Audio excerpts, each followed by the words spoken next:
लो Yukon versus कुनलावत विटिटसन। इस match के बारे में कुछ डिस्कशंस करेंगे, कुछ पूरी मैच के बारे में एनालिसिस करेंगे, रिलीज़ कौन सी स्ट्रेटजीज़। ये ऑफ कोर्स ये यंग प्लेयर्स और अभी के प्लेयर्स हैं, तो आप लोग भी ज़्यादा कनेक्ट कर पाओगे।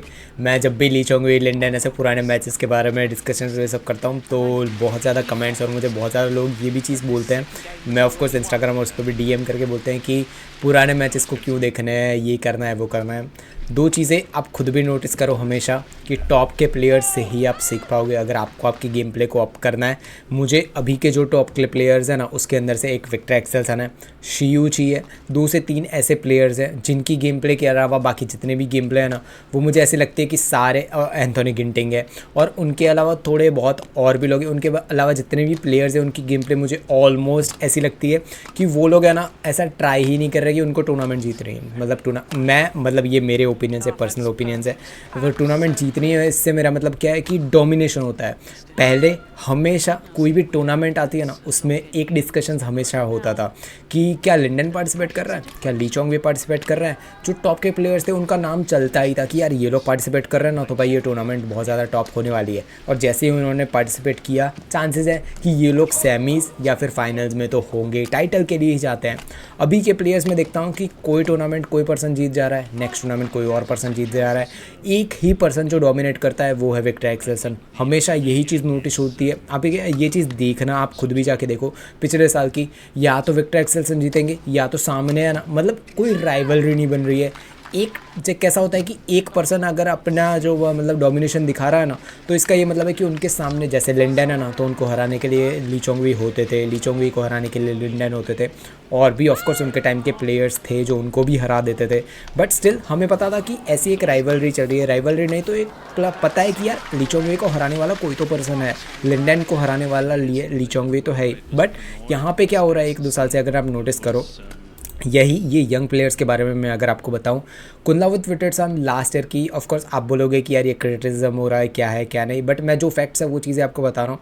वर्ल्ड चैम्पियनशिप जीते, वर्ल्ड चैम्पियनशिप या फिर हाँ वर्ल्ड चैम्पियनशिप थी शायद, जब तक मुझे पता है कि वर्ल्ड चैम्पियन वो बन गए। ऑफ कोर्स सारे टॉप के प्लेयर्स को हरा के वो वर्ल्ड चैम्पियन बन गए, मतलब अच्छे खासे प्लेयर्स को। उसके बाद आप देखो कुनलावत विटिटसन कहीं पे दिख नहीं रहे इन द सेंस, कहीं पे पहुंच जरूर रहे हैं, क्वार्टर्स पहुंच रहे हैं, फिर कुछ हो रहा है, नाम वो चीज़ पे नहीं आ रहा है कि यार आप वर्ल्ड चैम्पियन हो, आपको अपना डोमिनेशन दिखाना होता है। वर्ल्ड टूर फाइनल्स जाके देख लो, आप ये चीज़ नोटिस करो। लो यूकेन को देखोगे कोई टूर्नामेंट में वो सेमीज तक पहुंच जाते हैं यार, कभी कभार उनको देखा होगा कि आपने फाइनल्स तक पहुंच जाते हैं, बट मेजोरिटी में चीज़ें होती क्या है, वो वहाँ पे अभी हार ही जाते हैं। मतलब वो या फिर ऐसे बोलते हैं ना, क्वार्टर्स में हार जाते हैं, प्री क्वार्टर्स या ऐसी चीज़ों में। तो कोई भी कंसिस्टेंट जो होता है ना, वो चीज़ दिख ही नहीं रही है हमें। हर बार कोई अलग अलग प्लेयर बन रहा है ना, तो इसका ये मतलब है कि यार मतलब कोई चीज़ें आप एक चीज़ नोटिस करो कि एक्सेल्सन है ना, कि वो अगर कोई टूर्नामेंट में पार्टिसिपेट कर रहे हैं तो हमेशा एक चीज़ तो हमेशा लोगों को पता ही होगी कि एक्सेल्सन ही जीतने वाले हैं। पर यार मज़ा तब आता है स्पोर्ट का जब सामने भी कंपटीशन हो, कि यार हमको पता है कि यार विक्टर एक्सेल्सन खेल रहा है, कि कोई और एक प्लेयर है वो भी पार्टिसिपेट कर रहा है, तो हो सकता है इस बार विक्टर एक्सेल्सन हार जाए उनके सामने। ऑफकोर्स 1-2 मैचेस उन्होंने हारी ज़रूर है, but majority of the time वो जीतते हैं। तो ये चीज़ अब हो ही नहीं रही है। यही चीज़ अगर मैं यहाँ पे मतलब ये यंग प्लेयर्स हैं इनके बारे में बताऊँ, तो दोनों प्लेयर्स के बारे में इतनी ज़्यादा कैपेसिटी दोनों पर्सन्स के अंदर है। मैंने कुनलावत विटिटसन के बारे में अगर पर्टिकुलर मैं बताऊं, तो उनकी मैचेस कुछ अच्छी खासी इतनी बढ़िया देखी, उनकी स्मैशेस, उनका गेम प्ले मुझे बहुत ही ज़्यादा पसंद है। बट स्टिल वो कभी कभार हार जाते हैं, कभी कभार वो ऐसा लगता है कि यार ये जीतने वाले हैं और वो मैच हार जाते हैं, तो वो इनकन्सिस्टेंसी वो चीज़ मुझे दिखती है। बट मुझे स्टिल कुनलावत की गेम प्ले पसंद है। सेकेंड अगर बात करूँ लो यूकेन की, उनका मुझे गेम प्ले बोलता है ना, फुटवर्क और उस लेवल पे मुझे नहीं पसंद। ये मेरे ओपिनियन से, ऑफ कोर्स आपके अलग हो सकते हैं, बट स्टिल ह्यूकेन एक ऐसे प्लेयर है जो भाई गेम को एंजॉय करते हुए आपको हमेशा दिखेंगे। कभी भी आपको ऐसा नहीं लगेगा कि यार वो बहुत ही ज़्यादा स्ट्रेटजाइज कर रहे हैं, बहुत ही ज़्यादा वो बोलते हैं ना कि सीरियस होके मतलब ये सारी चीज़ें कर सीरियस। मेरा मतलब ये बिल्कुल भी नहीं है कि वो गेम को सीरियस नहीं ले रहे हैं, वो ऑफकोर्स गेम की बात नहीं कर रहा हूँ मैं, बट वो sport as a sport person लेते हैं। आप अगर उनकी मैचेस जाके देखो, वो रैली जब उनकी हो रही होती है ना, उनका पूरा 100% फोकस उस रैली के अंदर ही होता है। तो ये चीज़ आप लो यूकेन से भी सीख सकते हो कि रैली हो रही है, आपका पूरा का पूरा फोकस उसी चीज़ में होना चाहिए। बट आपको पता कैसे लगे कि आपका बोलते हैं ना कि आपका फोकस इसके अंदर रैली के अंदर ही है कि आप किसी की मैच देख रहे हो तो उसकी रैली एनालिसिस करनी है, आपको देखना है कि ये कैसी गेम प्ले खेल रहा है कैसा नहीं। तो आपको पता कैसे चलेगा कि सामने वाले की मतलब जो जिस प्लेयर को आप देख रहे हो उसकी वो बोलते हैं ना कि रैली बहुत ज़्यादा उसमें फोकस है या नहीं। तो एक चीज़ नोटिस करो, लो यू कैन देखो यहाँ पे ये कोर्ट अवेयरनेस बोलते हैं कि यार अब आउट जा रही है, अब नेक्स्ट देखो यहाँ पे वो जब भी रैली कंटिन्यू करेंगे ना, आप नोटिस करो एक चीज़, देखो उनको पता है शॉट्स कहाँ मारने हैं। ये ही एक सिंपल चीज़ होती है, आउट जाए बाहर जाए वो कम्प्लीटली सेकंड चीज़ होती है, उनको पता है कहाँ मारना है। ठीक है, देखो एक रैली चल रही है उसके अंदर मुझे पता है कि यहाँ पे मैं स्मैश मारूंगा मुझे पॉइंट मिलने वाला है, बट मैं वहाँ पे मार ही नहीं पा रहा हूँ। तो उस रैली पे मेरा पकड़ बिल्कुल भी नहीं है, मेरा फोकस वहाँ पे है ही नहीं, मेरा गेम प्ले उस लेवल का है ही नहीं कि मैं वहाँ पर कर चुका हूँ। तो वही चीज़ लो यू कैन की होती है। तो दोनों प्लेयर्स के बारे में डिस्कशंस हो गया, तो अब हम इनकी स्ट्रैटेजीज़ एक दो रैली देख लेते हैं, फिर हम स्ट्रैटेजीज़ कौन सी एक दो पर्सन एक दूसरे के सामने यूज़ कर रहे हैं उसके बारे में डिस्कशंस करेंगे।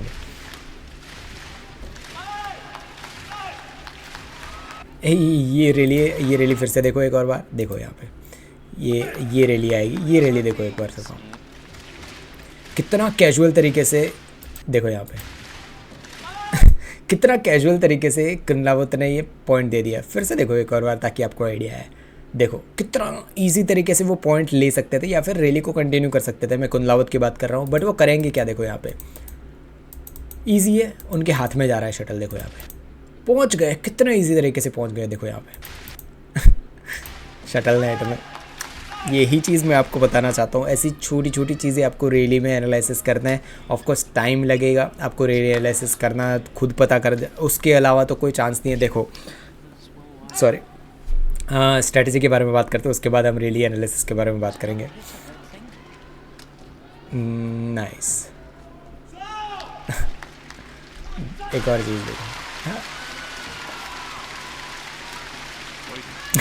ये शॉट देखो कितना गंदा था यहाँ पे, अभी तारीफ कर रहा था बट स्टिल देखो यहाँ पे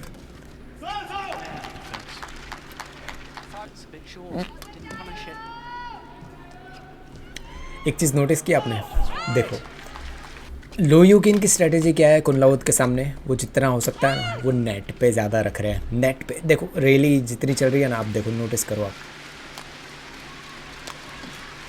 आउट नहीं पहुँच पाएंगे वहाँ पे।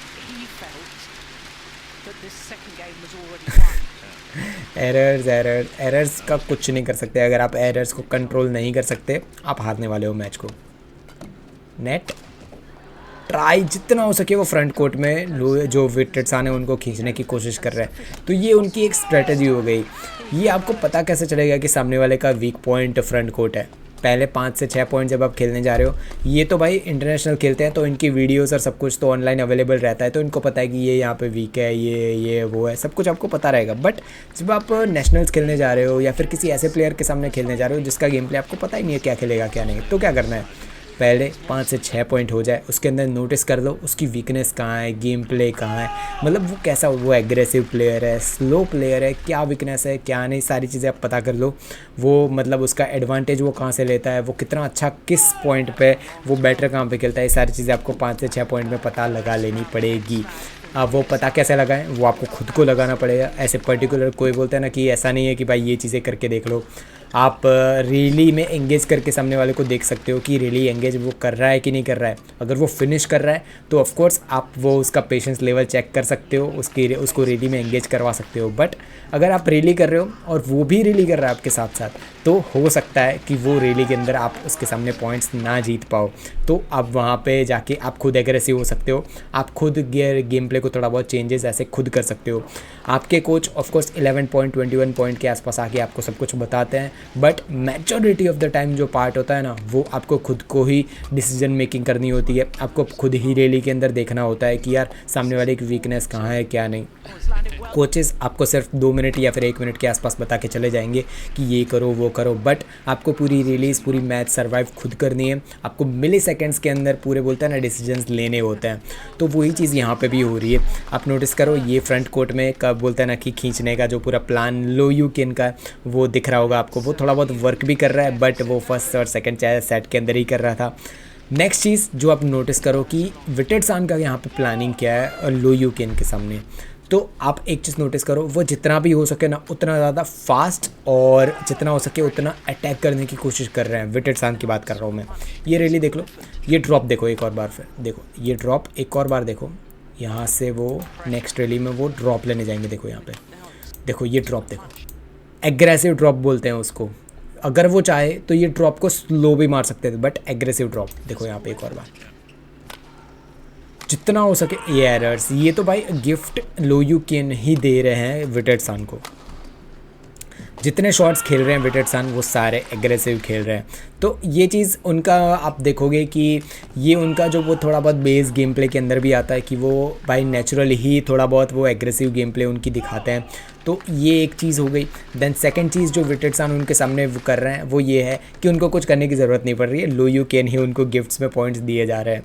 तो क्या हुआ पूरा टेक ओवर पूरे मैच का, गिफ्ट्स मत दो सामने वाले को, एरर्स ऑलमोस्ट ज़ीरो कर दो, 1 या 2 हो सकती है पर लोयू केन जैसी एरर्स मत करो। दैन कमेंट बॉक्स में लिख दो कि आपको नेक्स्ट कौन से प्लेयर्स के बारे में डिस्कशन चाहिए, कौन से रियली आपको कुछ समझ ना आया हो तो भी आप कमेंट बॉक्स में लिख सकते हो कि इसको एनालिसिस कैसे करें, ये करे वो करे, सारी चीज़ें आप कमेंट बॉक्स में लिख सकते हो।